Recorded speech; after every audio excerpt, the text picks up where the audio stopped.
Welcome to the Open Learning Campus, brought to you by the World Bank Group.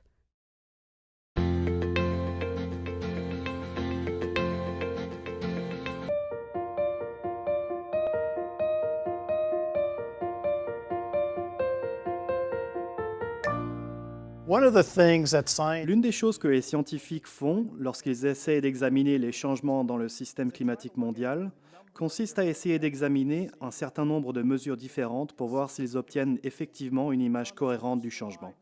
Ainsi, sur cette première diapositive, nous avons une série d'indicateurs qui examinent les changements dans le système climatique mondial. On voit un certain nombre d'indicateurs thermiques ou de température sur cette diapositive, et les flèches montrent que tous ces indicateurs thermiques sont à la hausse avec le temps, en particulier au cours des dernières décennies. Et on voit les indicateurs d'extension de la banquise ou d'épaisseur du manteau neigeux sont à la baisse, ce qui n'est pas étonnant puisque la température augmente. Il existe un certain nombre de façons différentes de mesurer la température. La plus commune est sans doute la surface terrestre sur le globe, soit la température de l'air de la surface terrestre. Vous pouvez voir une hausse générale de la température, surtout au cours des dernières décennies. Les différentes lignes de couleurs représentent différentes équipes d'analyse examinant les données. Ces données remontent à 1880 et arrivent jusqu'à aujourd'hui.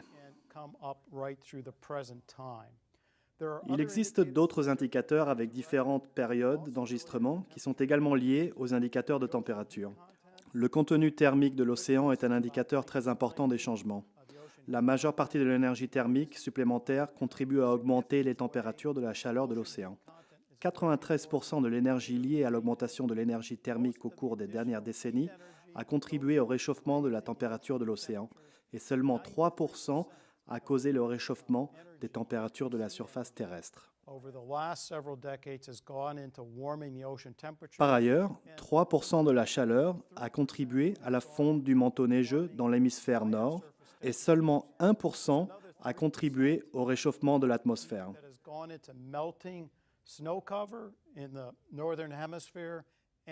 Nous pouvons d'ailleurs examiner les températures atmosphériques. Vous pouvez voir une augmentation progressive des températures car les différentes équipes d'analyse trouvent certaines différences en termes de changements globaux. Donc, une grande variabilité d'une année à l'autre, mais des augmentations dans l'ensemble.